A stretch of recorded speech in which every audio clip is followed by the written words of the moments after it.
bienvenue dans la tier list Transformers, où je vais juger tous les films Transformers sortis durant ces 40 dernières années.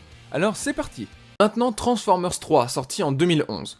Bon, cette fois-ci, il n'y avait plus les galères du précédent film, et je trouve que ce film aurait été une super conclusion au film de Bay. L'action est 1000 fois plus intense que dans les films précédents, entre la scène à Tchernobyl, la scène de l'autoroute, la trahison de Sentinelle, l'invasion des Decepticons et tout le combat final, franchement, Bay a mis le paquet. Je trouve que les trahisons successives de Sentinelle et de Dylan sont vraiment bien amenées, et voir Megatron aussi faible est vraiment justifié cette fois-ci. Et je ne reviens évidemment pas sur le travail de Steve Dillonsky. Dark of the Moon a vraiment une approche plus sombre que les deux précédents, que ce soit au niveau des thématiques, la courte victoire des Decepticons, la chanson de Linkin Park qui est bien plus calme que les deux précédentes, ou même simplement au niveau des couleurs qui sont plutôt froides la majorité du film. Il se démarque vraiment des deux autres. Malgré le fait qu'il soit mon 6ème film préféré, je lui trouve quand même des défauts. D'abord, le fait d'avoir remplacé Michaela par Carly, je trouve ça extrêmement dommage, car toute la partie avec Dylan aurait été bien plus impactante avec Michaela qu'on suit depuis le 1. Le design de Wheeljack est absolument affreux, Sam est vraiment insupportable par moments,